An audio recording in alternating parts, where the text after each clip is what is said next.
Hello weavers, നമുക്കിന്ന് പഴം പൊരിച്ചത് എങ്ങനെയാണ് ഉണ്ടാക്കുന്നത് നോക്കാം. ഇത് സിമ്പിളാണ്. അതിനു മുമ്പേ നിങ്ങൾക്ക് എൻ്റെ വീഡിയോ ഇഷ്ടപ്പെടുകയാണെങ്കിൽ ലൈക്ക് ചെയ്യാനും ഷെയർ ചെയ്യാനും സബ്സ്ക്രൈബ് ചെയ്യാനും മറക്കരുത്. സബ്സ്ക്രൈബ് ചെയ്യുന്ന ബട്ടൻ്റെ അടുത്തുള്ള ബെൽ ഐക്കൺ ക്ലിക്ക് ചെയ്യാനും മറക്കരുത്. ഇനി നമുക്കത് എങ്ങനെയാണ് ഉണ്ടാക്കുന്നത് നോക്കാം. അതിന് വേണ്ടിയിട്ട് ഞാനൊരു നല്ല പഴുത്ത പഴം വേണം. നേന്ത്രപ്പഴം എടുത്തിട്ടുണ്ട്. പിന്നെ കുറച്ച് പഞ്ചസാര എടുത്തിട്ടുണ്ട്. പിന്നെ കുറച്ച് വെളിച്ചെണ്ണ വേണം, അല്ലെങ്കിൽ നെയ്യിലുണ്ടാക്കാം. ഞാനിന്നിപ്പോൾ വെളിച്ചെണ്ണയിലാണ് ഉണ്ടാക്കുന്നത്. നെയ്യിലാണെങ്കിലും നല്ലതാണ്. ഇനി നമുക്കത് എങ്ങനെയാണ് ഉണ്ടാക്കുന്നത് നോക്കാം. അതിന് വേണ്ടിയിട്ട് നമ്മൾ ഈ പഴമില്ലേ, പഴത്തിൻ്റെ ഈ സൈഡ് കട്ട് ചെയ്യുക. രണ്ട് സൈഡ് കട്ട് ചെയ്തെടുക്കുക. എന്നിട്ട് ഇതിൻ്റെ തൊലി നമുക്ക് ചീന്തിയെടുക്കാം.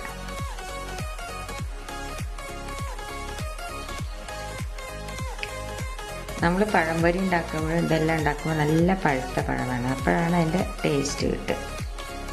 ഇനി നമുക്കിത് രണ്ട് കഷ്ണാക്കിയിട്ട് ഇങ്ങനെ എടുക്കാം. എന്നിട്ട് നമുക്കിത് അതേമാതിരി ഇങ്ങനെ മുറിച്ചെടുക്കാം. വല്ലാതെ കനം കുറച്ചിട്ട് ചെയ്യരുത്, കുറച്ചൊരു കനം വേണം. ഇതേമാതിരി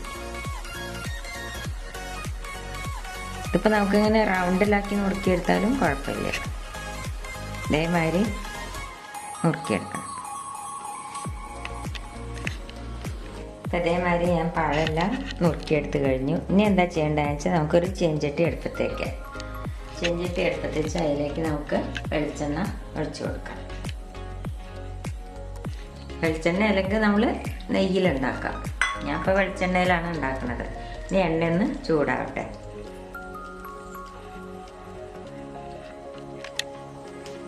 ഇപ്പം എണ്ണ ചൂടായി. ഇനി നമുക്ക് ഓരോ പഴം ഇതിലേക്ക് ഇങ്ങനെ ഇട്ട് കൊടുക്കാം.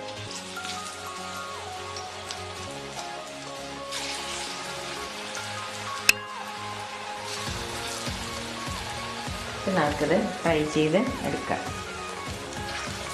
ഇനി തീയൊന്ന് സിമ്മിലാക്കി വയ്ക്കണം. എന്നിട്ട് വേണം അത് ഉണ്ടാക്കാനായിട്ട്.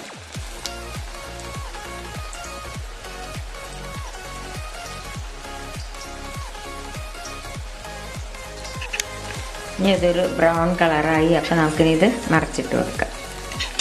കണ്ടില്ലേ, ഇതേമാതിരി കളർ. അപ്പോൾ കാണാനൊരു ഭംഗി ഉണ്ടാവും. അതേമാതിരി ഇതെല്ലാം നമുക്കൊന്ന് മറിച്ചിട്ട് കൊടുക്കാം.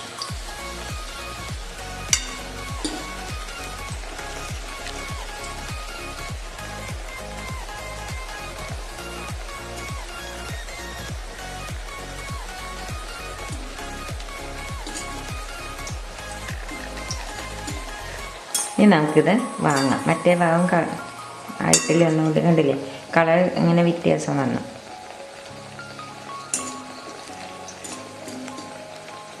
ഇനി നമുക്കിത് വാങ്ങാം. അതേമാതിരി അടുത്തതും കൂടി നമുക്ക് ഇതേമാതിരി ഉണ്ടാക്കി എടുക്കാം.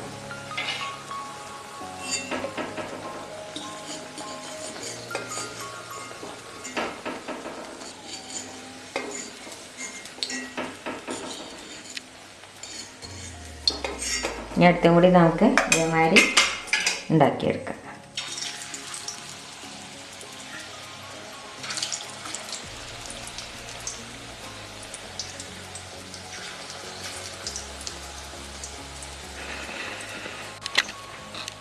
അപ്പോൾ നമ്മൾ പഴം പൊരിച്ചെടുത്ത് കഴിഞ്ഞ് ഇനി എന്താ നമ്മൾ ചെയ്യേണ്ടതെന്ന് വെച്ചാൽ കുറച്ച് പഞ്ചസാര നമ്മളിതിൻ്റെ മേലെ ഇങ്ങനെ വിതറി കൊടുക്കണം. കണ്ടില്ലേ, ഇതേമാതിരി.